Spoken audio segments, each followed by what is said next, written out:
I use? Shall I use this one? Shall I use this one? Shall I use this one? Or this one? Both of them. You choose. Shall I choose this one? Both. Hands up for this one. Hands up for this one. Much better. Yeah, I think this one has it. It's like Remembrance of the Daleks all over again. Look.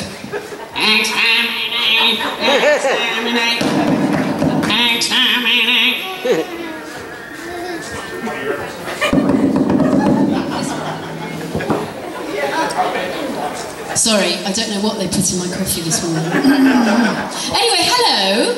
How are we all this morning? Good. We can't find the person who's meant to be asking me questions. Here he is! Yeah! He has to have the beat on. I'm sorry about the line up front. Our badges for the event are in Jacksonville, and they're supposed to be delivered Thursday. So sorry about the line. That's why I was up there running registration, because everything's been a mess this morning. They haven't got their badges. Oh. They have sheets of paper and stuff. Let's all go to Jacksonville. Let's go to Jacksonville. Come on, everybody. There, exactly. Well, we're going to be playing something from, what are we playing from, Strangers?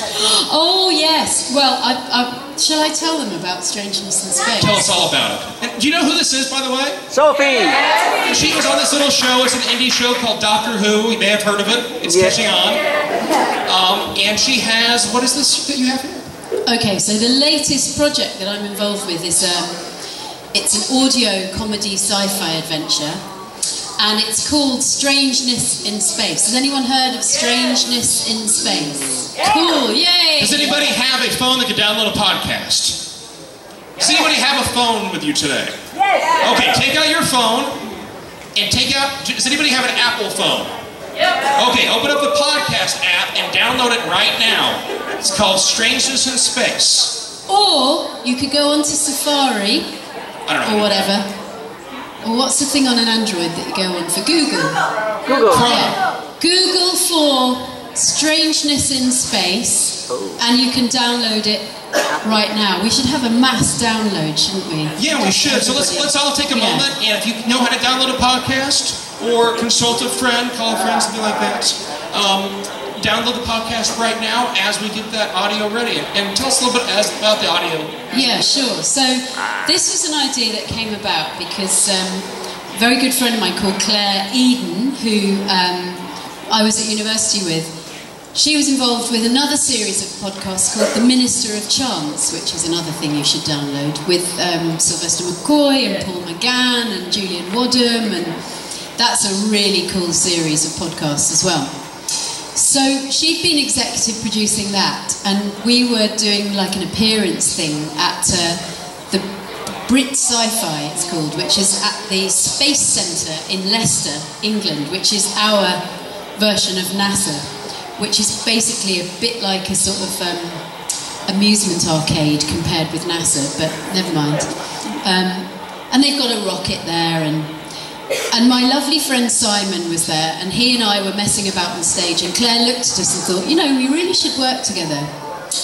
And so we ended up doing it. And Trev and Simon, for those of you who don't know, were a comedy duo from the 1980s. You had sort of Saturday morning TV at some stage? It was bigger here about 10 years ago, and it's kind of faded away now that we have Cartoon Network and stuff. But who here watched like Darkwing Duck or the Ninja Turtles in the morning on Saturday morning? That's what she's talking about.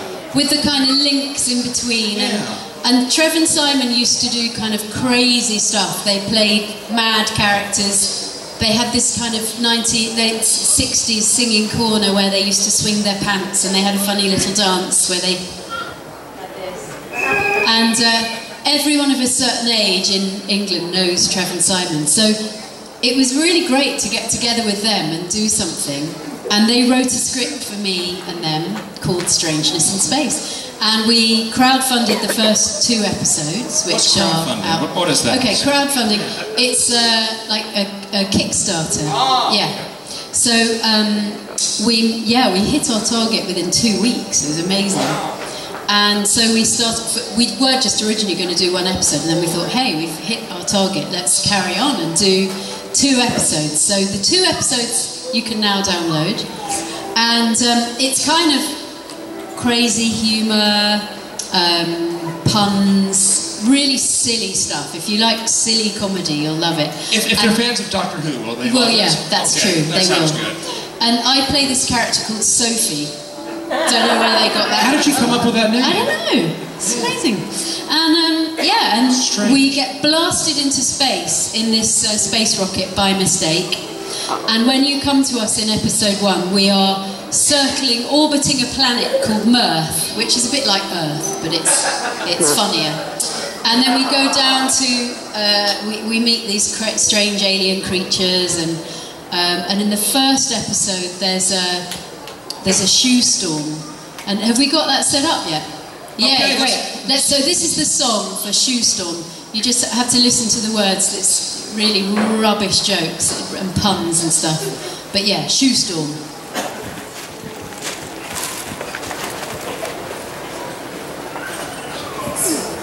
Under a balloon tree, moments later. I hate balloons.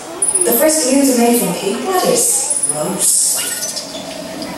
This is so weird. It's actually, literally, raining shoes. Lennon warned me about random storms. We better wait till it passes. Cool. Time for a song then. Defo, let's do it. What? Here? Now? Sophie with Pink Custard, Tilbury's #1 synth pop duo. Yeah! As David Eden wrote in his review of us in the Thorough Gazette, now is always a good time for 1980s electronica. David Eden.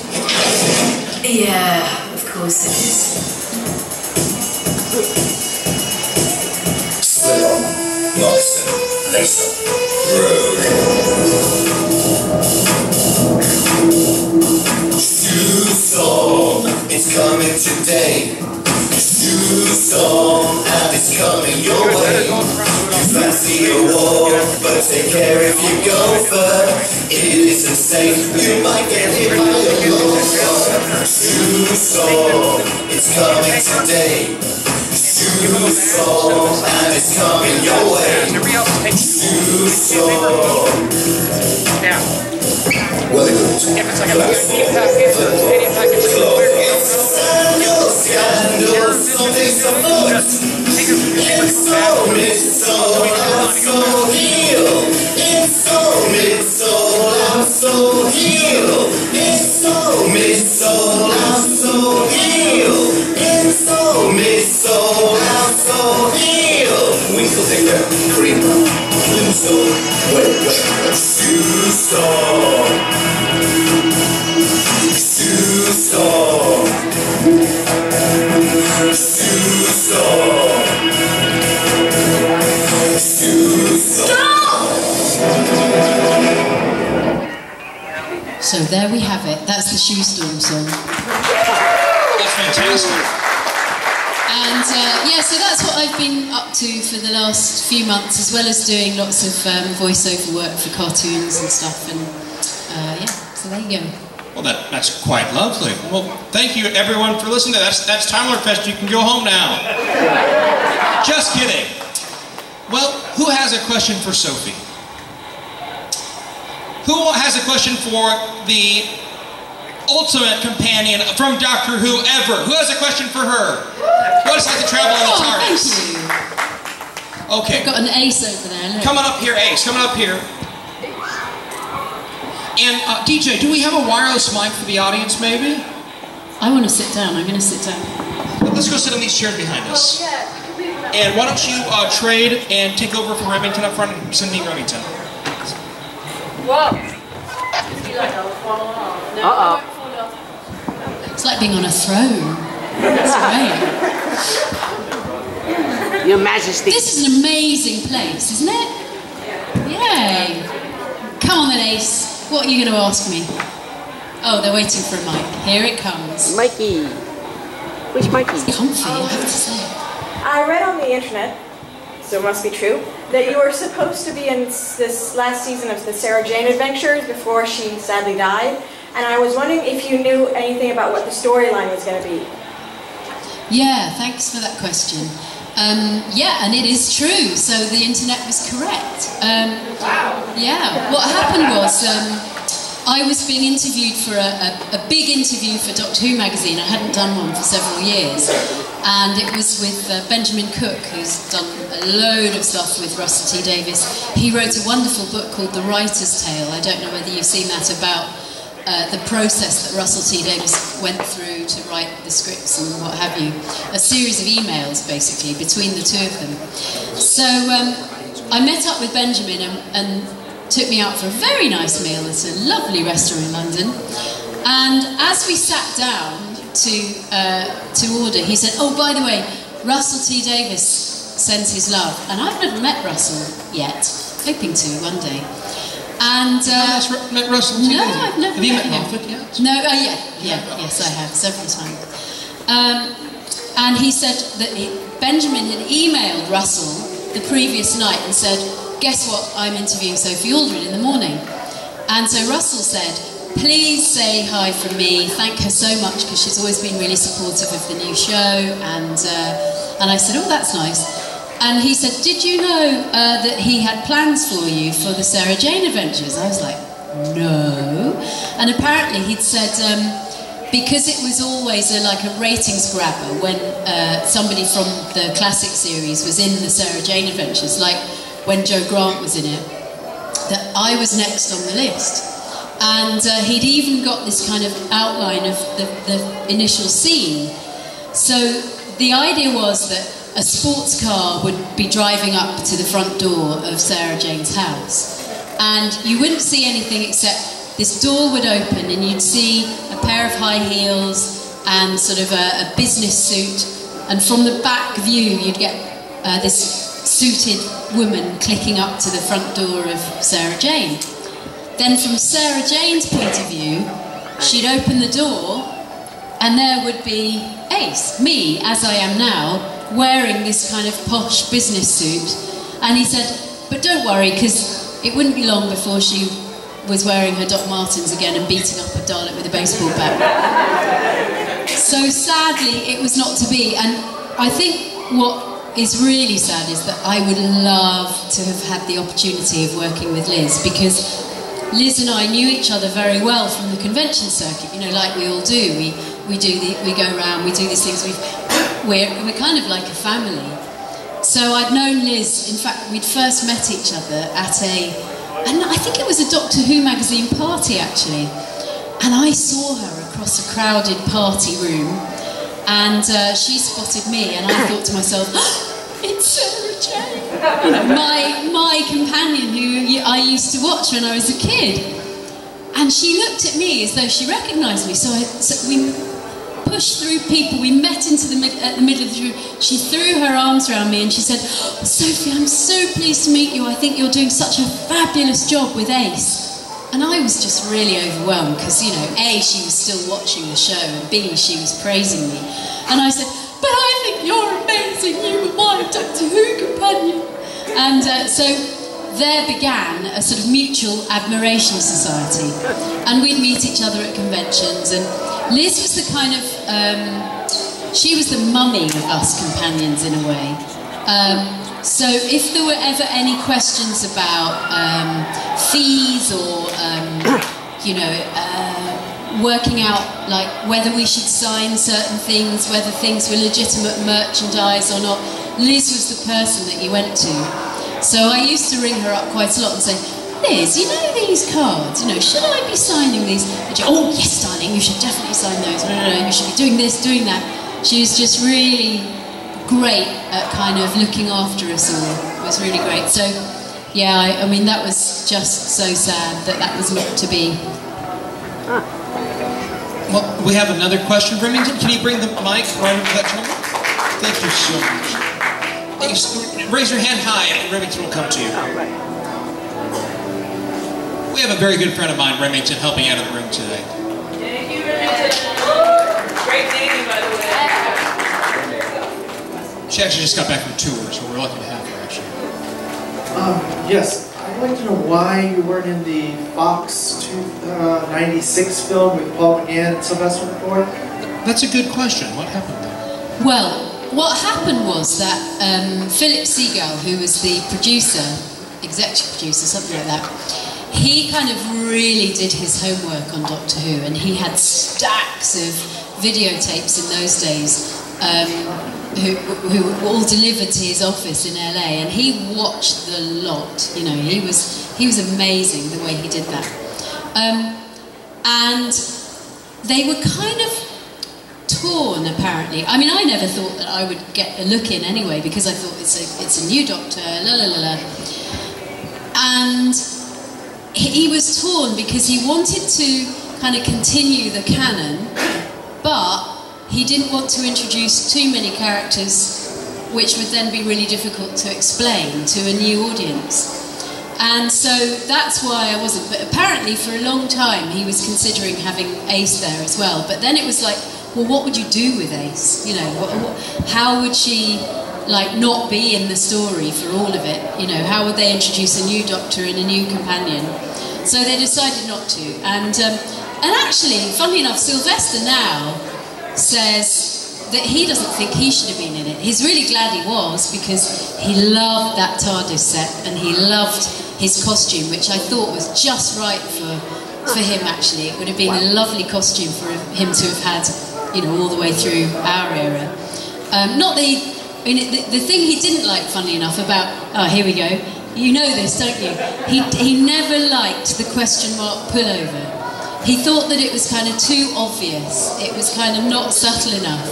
I like it myself, but he liked the umbrella, though, didn't he? He liked the umbrella, yeah, because he's a good props actor, and he liked, yeah, hooking people around the neck and, you know, playing with the props. So, by the way, those of you at the back who stand, do you want to come and fill up the chairs? Come and sit down. Come sit closer to the stage. If you want to. It feels very existential sitting and having these, unless you're cosplaying a chair. If so, you're doing a lovely job. So come on up, come join us, come sit closer. I don't want you to be uncomfortable, so come and take a seat if you'd like. Craning your neck, because you have to see a chiropractor afterwards. That's the wrong kind of doctor for this event. So yeah, and that's what we're talking about. Oh yeah, the film. So yeah, I mean, Sylvester thinks that it was very confusing for a kind of a new audience, that it should really have started with Paul McGann just right from the beginning.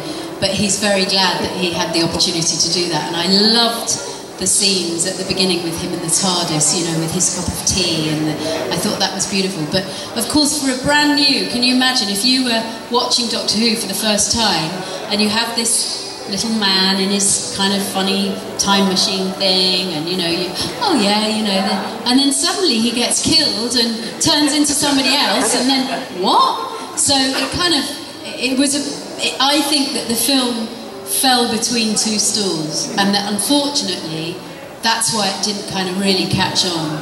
You know, I thought what was so genius about what Russell did with it was that he created this character of Rose, who the audience could identify with right from the beginning, and it was kind of about her, and the Doctor was a kind of almost like a mysterious peripheral character for a while, until you kind of got to see through her eyes who he was and how he worked, and that's why it worked so well, I think. I believe your companion was the prototype for that, because it was your journey of eventually being respected and groomed to, weren't you eventually going to become a Time Lord at some point? Yes, apparently that was one of the ideas for the following season, if we'd ever made it, was that the Doctor was going to take Ace to Gallifrey, and she was going to be a trainee Time Lord, or would it have been Time Lady, or Time Person, Time non-gender specific person. It's 2015, let's be careful with any pronoun now. Exactly, yeah. So, I mean, can you imagine Ace on Gallifrey? That would have been really good fun. Kind of putting the bejeebers up the time. Would have been great scenes with you and Lala Ward as the president of Gallifrey, and the two of you bickering. Would have been wonderful. That would have been great. And also, I thought my costume, I could have had one of, see the Time Lord costume at the back here, which is marvellous, by the way. Yeah, those Prydonian thingy-bobs. I thought that Ace could have one of those things as well, her Prydonian robes, and she could have pins all over it. And then on the back, she'd have had Ace like written on the back too. That would have been great. And now, the brilliant thing is that Big Finish have taken up that idea. Really? And we've got this series now called Gallifrey. And Ace plays this kind of secret agent of the Time Lords and goes off and does all the dangerous stuff. And is she actually Ace in it, or are you voicing a different character? No, I'm Ace. What series of I've only gotten up to 3. I'm sorry. Oh, okay. Oh, I don't know. Don't ask me. What series of Gallifrey is it? They know, these guys. Christian, what's series 4. 4? There you go. Okay, who's your Romana on it? Oh, Christian, have you heard it? Who's the Romana on that? That is still the girl from Buffy the Vampire Slayer. I can't think of her name. Yeah, Juliet Landau. Oh, okay. that's right. Yeah, Juliet Landau. Okay, yeah. so she's a very lovely actress. She's great. Well, of course, because we do the audios, we don't always do them all together. That's the weird thing. So I've never actually met Juliet Landau. Really? Yeah. So I've done my bits. It depends who you've got scenes with, you know. So, perhaps not everyone here knows, in the States, Big Finish is not very big. It's not on iTunes. It's hard to download it. It's quite dear when it comes to the price here. So you might want to tell them what Big Finish is. Okay, so Big Finish is basically when Doctor Who was put on hiatus in 1989. Actually, the history of Big Finish nods to a guy called Bill Baggs, who I don't know if anybody's heard of BBV. Did you hear about that? Yeah. The Stranger videos, which were with Colin Baker and Nicola Bryant, and it was in all but name Doctor Who. And he played the Stranger, which was like the Doctor, and did she play Perry? I can't remember whether she actually used her name. Mrs. Brown. Yes. That's right, Miss Brown. That's it, because we had to get round the copyright. And I was in one of those, and then Bill started doing audios, and he asked Sylvester and I if we'd be interested, so we said yeah, and he did I Was Ace, which was a bit of a mistake because that was a kind of BBC copyright name, and Sylvester played the Professor, and they're really great series of audios, really, really good, and we went for some years with them. Mark Gatiss, somebody called Mark Gatiss wrote one for us, one of the very first ones, and lots of the writers who are now kind of, you know, they're on the new show. Everybody was kind of hanging around doing that, and then and then what happened was that somebody at the BBC suddenly spotted that this was Doctor Who, really, and they said, you can't do that anymore to Bill. It's too much like Doctor Who and you haven't got the licence. So Jason Hay-Gallery, who's a very canny businessman, he went to the BBC, he said, can I have the licence please? I've got some money for you. And they said, yeah, okay. And was Doctor Who mostly dead as a franchise at that point? Yeah. There were a few people who kind of thought of maybe making a movie, but that really nobody was doing anything with it. So Jason managed to get the rights to do Doctor Who, and he started the first Big Finish audio with Sylvester and me. I think it was The Fearmonger was the first one, and with Jacqueline Pearce, who'd been in Blake 7, and so it went on, and now it's a whole empire, Big Finish, with as well as having all the existing Doctors, including Tom Baker, having done original stories, original material, and some of the writers in those early days were Rob Shearman, Russell T Davis, Stephen Moffat, I think maybe. Who are these people? And Gary Russell, who was working on New Who in the early days, he ended up being producer. Now Nick Briggs is executive producer who does the Dalek voices for the new series. So I say that the lunatics have taken over the asylum, and it's a jolly good thing they did. Yes, there's a question there. Remy, can you go next door and ask for the music stage to turn down a little bit? They're a little loud. Thanks.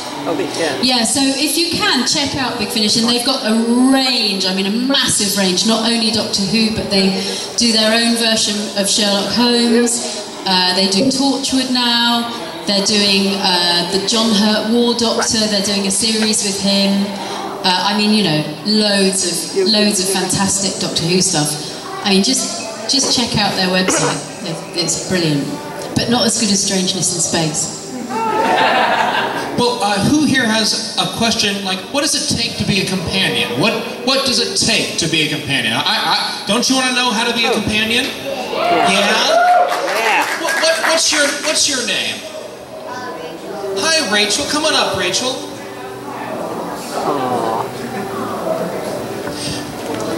Oh, she's right there. He was there before high school. Come up here. People see you better. Don't you want Rachel up here? All right, Rachel. Well, you have a companion. She's been in the TARDIS. What would you ask her about what it's like to be in the TARDIS? Okay, what was your favorite adventure? Ah, good question. Well, it happens to be the one that's available on Netflix. Yay! It's called The Curse of Fenric. And basically, it's a story that's set in the Second World War. And Ace, well, I got to wear this sort of Second World War kind of outfit with my jacket over the top, of course, with my badges all over. But what I loved about it was that it combined the Second World War with kind of, you know, fascism, with vampires and these hemivore creatures who were these weird sort of, they came out of the sea and they were ancient monsters, with Vikings. And Ace has to really go back and look at her past, and she has a sort of a real realization. She falls in love. She does so much in that. She gets manipulated by the Doctor. She gets really upset. So I had to pull out all the stops with my acting, which was really great. It's just what any actress asks for, really. But you were going back to Ken, your question about what it takes to be a companion. Well, I'd spotted a few companions. Yeah, you don't have to stand there for that long time. Well done, Richard. But you can listen up from your seat, just in case you ever want to be a Doctor Who companion. This is my advice. Don't wear high heels in quarries. Because I noticed when I was growing up, all these Doctor Who girls, they'd have these high heels on, okay? And then they'd end up in a quarry, a planet, I mean, and they'd have to run. Of course they'd have to run away from a monster. And of course, if you're running in high heels in a quarry, you're bound to twist your ankle. So the first thing I did was wear sensible shoes, you know, Doc Marten soles. I thought, yeah, they'll be good for running. So that's my first tip. The second one was to wear something warm. Because filming, our filming used to go from April through to July. Now, most of the time, it was freezing cold. Oh, and layers as well, wear layers. So the jacket was perfect because I actually could stick a hot water bottle under my costume and nobody would notice. So that was good. And then in the summer months, when we were filming, say, a story like Survival, which was filmed in a China clay quarry where the sun was reflecting the heat off the white sand and it got up to sort of like 100 degrees at times, then I could take it off and have it over my shoulder, or, you know, have something underneath. In fact, I wore a kind of swimming costume under all my, and so in between takes I would just take the shirt off as well and do a bit of sunbathing. It was fantastic. So, sort your costume out for how you want it, that's what I'd say. What else? Get good at asking questions, because I don't know whether you've noticed, but Doctor Who companions spend the whole time asking questions. What's happening, Doctor? Where are we, Doctor? Why are we doing this? Why are we doing that? Because, of course, it gives the Doctor an opportunity to then look very clever. However, in our series, we did it a little bit differently, because I remember when Sylvester thought of this. He thought to himself, I know what, the Doctor could be like a mentor for Ace, taking her around the galaxy, showing her things she's never seen, confronting her with her fears, and that sounded really good, right? So guess what happened? He got to say, so what do you think this is, Ace? And I'd have to say, well, Doctor, it's a... So it was actually, secretly, his very clever way of me having to learn all the complicated lines. I saw through his little game. No, that was... So yeah, that's my advice for a Doctor Who companion. And also, actually, Ace never screamed. So even now I have to say to directors on Big Finish, who are just so ignorant, some of them, you know, they say, well, just scream. And I go, Ace doesn't scream. I had a little argument, actually, with somebody the other day, and he said, oh, just, you know, she probably does scream. I said, no, she does not scream. I'm sorry, she does not scream. I said, I shall shout loudly. We have a question for you here. Mr. Gentleman has 2 questions for you. What's your first question? Yeah. Have you ever kept for the radio jacket? Ah, have I kept the jacket? Well, I might have. It might have gone home with me on the day of filming the last episode of Ghostlight, which is the last one we did. Well, it was a good excuse, you see, because Sylvester and I reckoned that we'd be having to do personal appearances and photo shoots and stuff, so we just said, I think we better take our costumes home. So he took his one home and I took mine home. And for years and years, in the pocket of the jacket, there was a little slip of paper and it said, please return to room something or other at the BBC. So I thought, well, yeah, you know, as long as I keep that piece of paper. Anyway, a few years later, that piece of paper may have gone missing. And then now, look, it was the right thing to do because that room doesn't even exist anymore because they blooming sold off TV Centre, didn't they? Wow, okay. So I've kept my jacket, thank you very much. It's in my cupboard at home. And very occasionally I'll get it out, and I did a charity event actually a couple of weeks, or last week, with somebody who's... Have you seen My Friends Who Are Wandering Around? He's dressed as Second Doctor, Patrick Troughton, and she, Jade, is dressed as Victoria in the kind of knickerbockers and stuff. Look out for them because they're really great friends and they're good fun. Have they already shown up today? Yeah, they're here. Oh, excellent. Yeah, and I did a charity event with Sean last week, and it was for some severely autistic kids. It was a wonderful event, actually. There's a family who organise every year this Eisteddfod for these autistic kids, and all these schools, local schools, send people from the school to perform on the stage, and it is so brilliant, you know, because these teachers and carers have organised the kids into singing and you know, playing instruments as far as they can, and the kids just love it. You know, it's just wonderful to see them on stage really enjoying you know, doing stuff that they would normally not do at all. So I went along to do a bit of a Doctor Who appearance, and I wore my jacket. So I do still wear it. Yeah. Any more questions? Oh, here's one. I think we might have somebody, a special guest with us today. Oh! Who is that person there? Who are you? Don't you do things? This is Robert also. He made like the Impossible Astronaut suits and the Time Lord robes of the new series. In the classic series, does anybody remember Candyman? Well, he made that. And he's now has PTSD from it, but he's very proud of it. Robert, come join us.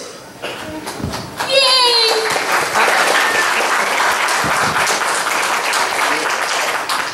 And for this, let's go and sit behind the table so we don't... Oh yeah, okay. We'll move the chairs.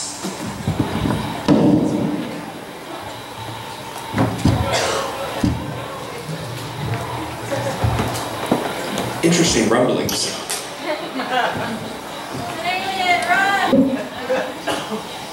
Right. Well, how do you two know each other? I think we should move this chair as well, otherwise...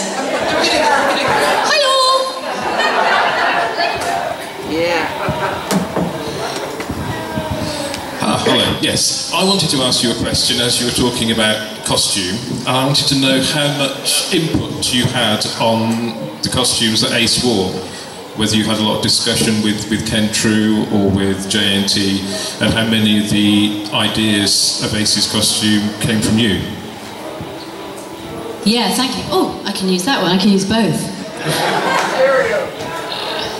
Yeah, well, I was really lucky because when I speak to some of the other classic companions, it sounds like they really suffered quite a bit with their costumes. But I went into the rehearsal for the first day of Dragonfire, which was my first story, and the script editor came up to me afterwards and he said, "Wow, I really like what you're wearing," he said. "I think that's just the sort of thing that Ace would wear." And I was wearing a stripy blue and white t-shirt and a sort of pair of army surplus shorts and some Doc Marten shoes and stripy socks, I think, because that's the kind of thing I used to wear then. And I thought, oh, okay, right, that's what they want. And so I started sort of doing a bit of research myself.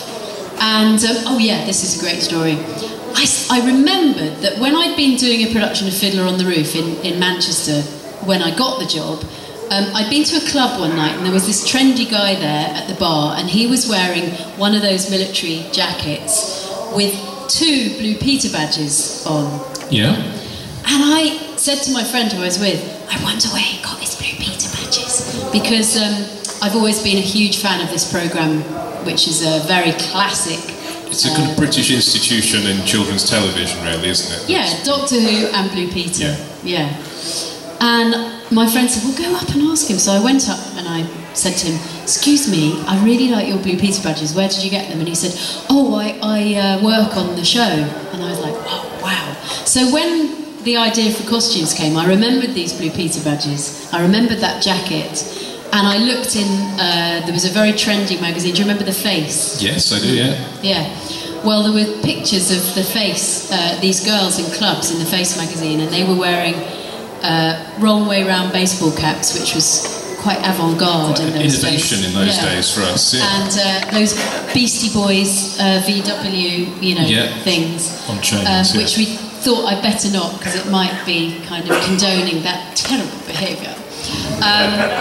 And they were wearing cycling shorts and stripy tights, Doc Marten shoes and these jackets. Mm-hmm. So I took these pictures to show Richard Croft, who was the costume designer, and he agreed with me, thought that would be a really good look for Ace.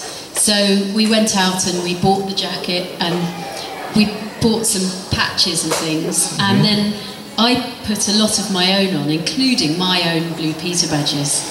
And when we came to record the first story, the camera sort of had to come and pan up and down me, and I was wearing stripy tights which strobed like mad, so I couldn't wear those. But then a message came down to say, where did she get her Blue Peter badges? And there's a thing called the ring main at TV Centre, which was a camera that you could, that was in every office, so all the offices could see what was going on in the studios all the time. And the Blue Peter office had checked out what was happening on Doctor Who and seen my Blue Peter badges.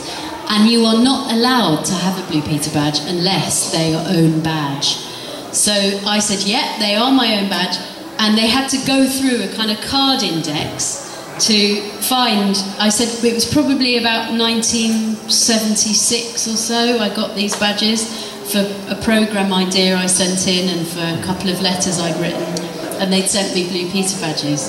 And then, so then I got the seal of approval from Blue Peter to wear my Blue Peter badges. Had you really done that, or did you just make that up? Make it up? What are you implying? How do you trust an actress, you know? you know, for all of us out there haven't found our loved one, if we're interested in an actor or actress, how do you believe them? When they say that they love you, how do you know? I'm full of integrity. Some would call it something else, but I call it integrity. Look, could we take this point to give a prize to the audience? Yes. Would it be okay with you? Yes. Yes. Who would like an autographed sonic screwdriver by Sophie Aldred? I think Rachel should have it. I think Rachel should have it for coming up here. I think you're right. Rachel,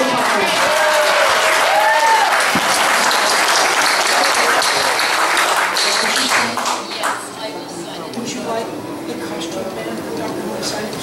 Sure. Okay. Are you Rachel? She says, sure, Robert. You have to say that we Yeah.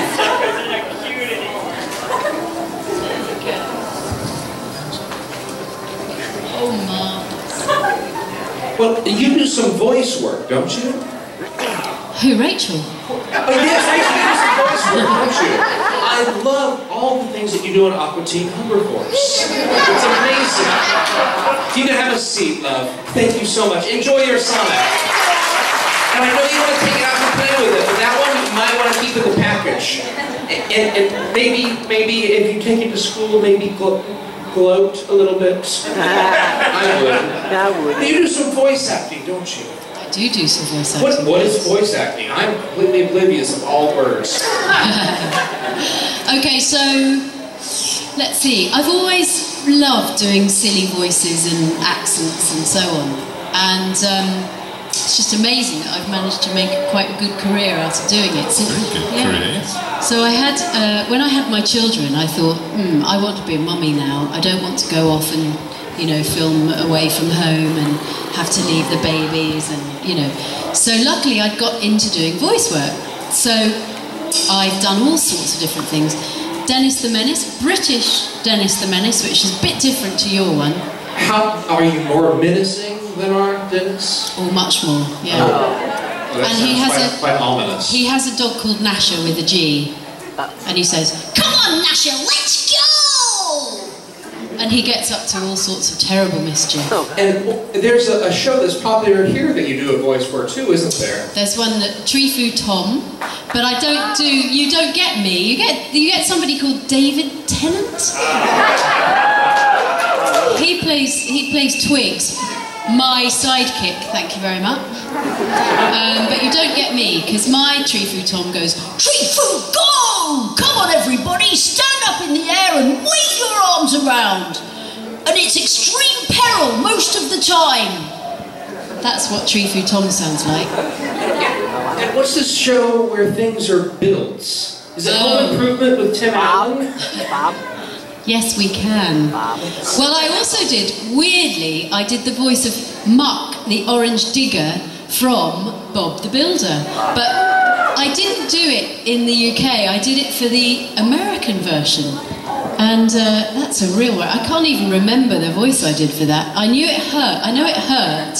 Why? Because it was a very high-pitched voice, or something? No, it was really gravelly. So, yeah. Well, then don't do that, right? Bob the Builder! Or something. I mean, no, it wasn't what we're trying to that sounds like The right Exorcist, now, doesn't it? It wasn't that. It's hidden somewhere in registration, but we have an actual DVD of that episode, I believe. Oh, and somebody, let's figure out who would get that prize in the Bob the Builder DVD.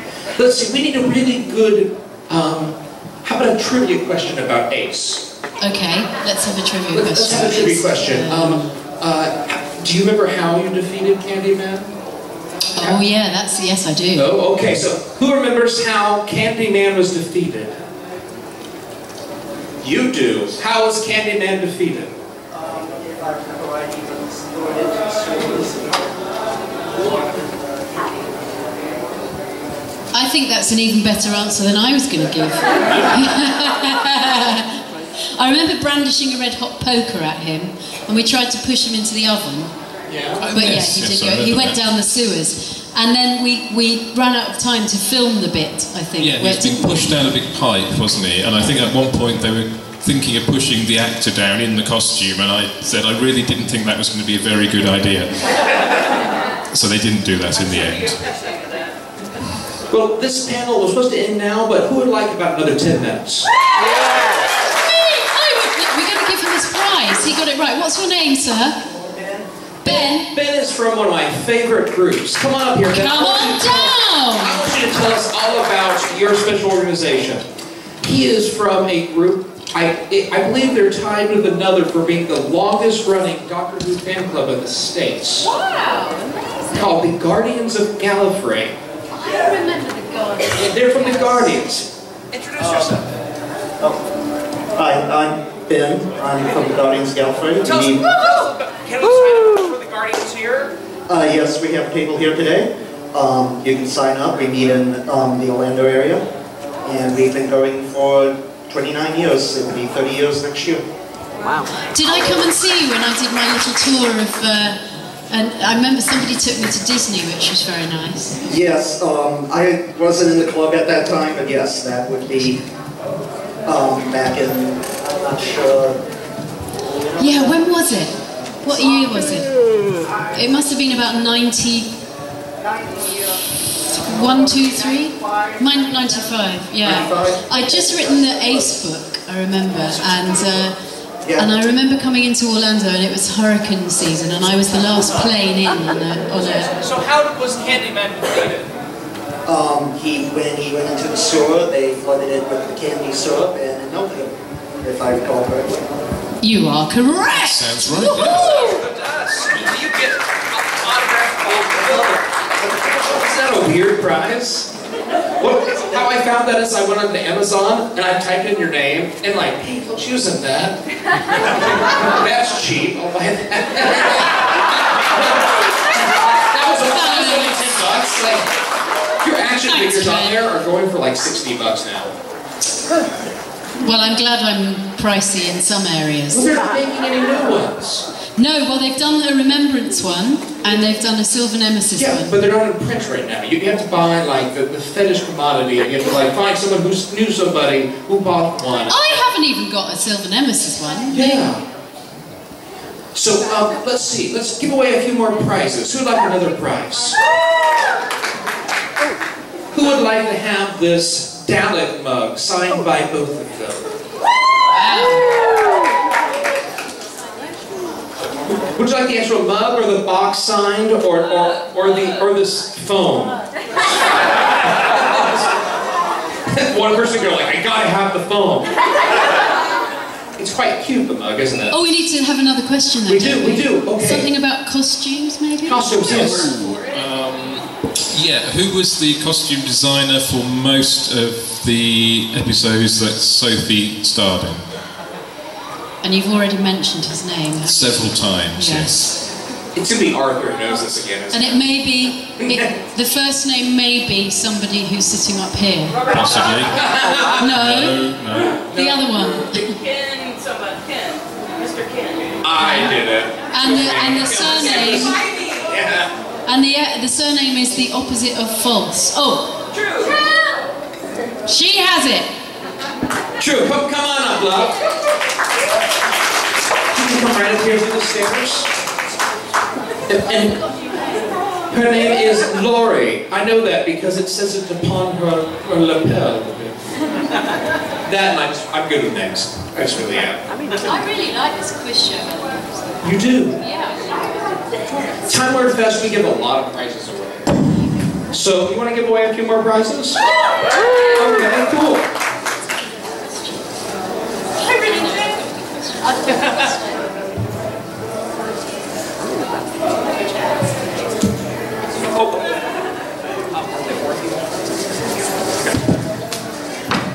Oh, yes, this is a great one. And this is a big plug. Okay, I believe the next panel is called Chicks Dig Time Lords. And what did you do with this book? Well, I read it. That's good. It's a really good book, actually. And I wrote I think the foreword or the afterword, I think the introduction, something like that. So yeah, this is very, very interesting. It's kind of women in Doctor Who, really, and the portrayal of women and how they come across. And I've got a really good question for this. Okay, and also Kathy Sullivan, who wrote in this, is also here. So when you get this signed by Sophie, you could also another writer who actually did a little bit of work for Big Finish is here. If you could find her booth somewhere when you scurry around. But what is your question for the text? Okay, my question is, what is Sylvester McCoy's real name? Oh, there's someone in the back row. Dorothy! No, not Sylvester McCoy. That's good though, that's Ace's real name. At the back. Well, how many can you do? Percy! Yeah, that'll do. Percy Patrick or James next. Percy Patrick James Kent Smith is Sylvester McCoy's full name. I never knew that. Yeah. And most of his older friends call him Kent. Yes. Good question. So yeah, well done. You get that for Percy. Woohoo! Do you want to come out? You're the next contestant on The Time Lord is Right. Come on down. Woohoo! Well, what do you do at a party? What do you bring to a party? Banana! Okay, on the count of 3, everybody hands in the air. Banana! Oh, good. That was pathetic. You can't have your pudding if you don't eat your meat. Once again, for a good stretch, for Ace. Banana! Much better. April, my first album has an intro. It's called April Morning. It's the first woman I ever fell in love with the same April. So your name is so dear to me. Say my name. Yes, sweetie. Yes, sweetie.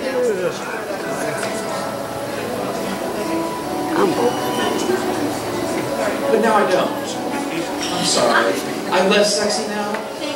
Oh, I downgraded since last week. Oh, I need to try harder. I was like 35 pounds heavier. I need to eat some more. So I have one more prize. Actually, recently I moved, so this came from my old house. And this is a TARDIS light switch. Oh, wow. Look at that. That's amazing. Was it in your bedroom? Would you like it to be in my bedroom? From the former sexiest man in Tampa, I had to give away the title because I lost weight. I'm sorry. So, I think she's the most exuberant one. So, why don't you come up here, young lady? She helped my ego, so she gets a sign. Well, I think it's you that needs to sign that one. Well, let's face it. All 3 of us to sign. And what's your name? Lisa. Lisa. Well, it's lovely to meet you, Lisa. All right, but we'll all sign it, so... Yeah. Woohoo! My handwriting looks like... Talk amongst yourselves, folks. He could be some time. It's quite lovely, so...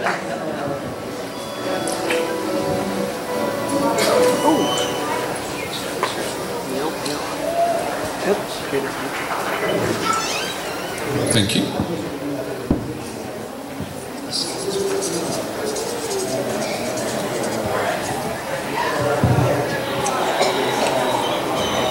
I want to let you all know that our grand costume contest, which is going to be, the line will start at 5 o'clock. Trust me, if you want to be in it, this is one of the most epically long lines for a costume contest. It's going to be hosted by a band called the Ken Spivey Band. Thank you, fans. Who's he? A handsome, talented gentleman named Robert Alsop, who will be judging. We'll also have the costume designer from Constantine, who did his coat, as another one of the judges, Ellie Collins. And a very good friend of mine, actually going back to high school, and she's a local cosplay celebrity named Janet Rosa, will be the other judge. So it's a big extravaganza. You think there's a lot of prizes now? You haven't seen the beginning. We just give them out until you just, there's a furry fury of excitement and terror, and it's wonderful. I brought some prizes too for that. You bought some prizes? Yeah. Are they for all ages?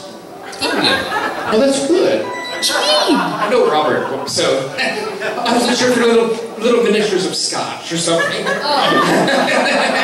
Phew. Yeah, that means they're all for us, actually. So let's see what the time is on the panel. We're closing up. So Sophie, I believe your next photo op is at 1:30? I have no idea what I'm doing. 1:30? Okay, so if you've not purchased a photo op yet for Sophie, run quick over to registration and talk to Derek, or if you have a card, you can come up to me, I can do it through my phone. Grab me a square thingy if you could. And when am I doing autographs then? And you're doing autographs the rest of the time? Oh, okay. So after that, you're going to go and sign stuff. Yay. So if you would like an autograph of hers, they're 25 of your sovereigns, plus 7% so that the governor can build roads and improve what the beautiful state of Florida and make us have an incredible amount of palm trees in areas where we don't live. So help support Rick Scott. I know, we just lost so many sales just now. I'm so sorry. And Robert, are you signing things today too? I will if anyone wants me to. Would you like Robert's autograph? You've got a very exuberant Time Lord over there. And what are you charging for your autograph? I'll take your advice on that. So it amounts, let's see... Yeah, something $10. Yeah, okay. And sold! Sold! Robert sold! And part of it to the charity? Yeah. Okay, every ticket sold, by the way, we're giving a portion to the YMCA to help with their cancer survivor program and their work with adaptive mental handicapped children. So all of you, every photo op, every sale, everything, every $200 raised actually allows a person to go through this program of rehabilitation. So it doesn't take a lot. So the YMCA is going to be here, and especially at the last event, we'll you know, like at church, how they pass the hat, we'll pass the fez. And anything that you can give really helps, because Time Lord Fest, since we're all companions, let's save some people and act like the doctor. Let's save some lives, if that's okay with you. Yeah. All right. So I would like to thank both of you. I would like to thank Sophie Aldred. Thank you. Thanks everybody. Thanks so much for coming. And so Sophie, I have to admit, I may have been only in elementary school. You were one of my first crushes. And he was among the sexiest man in Tampa. Ah! Is this going to haunt me until I die? And it was after you, it was Bridget Fonda after you. So you were in good company, actually. Wow, yes. That's great. So it was Ace, Bridget Fonda, and then actually Tegan. Fantastic. So I just wanted to let you know. Yeah, thank you. Yeah. And Robert was my crush in my late 40s. I'm not 40 yet, so it's coming. I look forward to that. So thank you so much for joining us. Let's give a big, big round of applause. This is such an honor. We have Doctor Who royalty here today. So if you'd like to purchase a photo op, come on up. You can do that through credit card or cash up front. And we just ask for selfies. If we can kind of just limit those a little bit, because we help the charity and help pay for our wonderful actors and actresses through the photo ops themselves. And thank you. And coming up next is Chicks Dig Time Lords.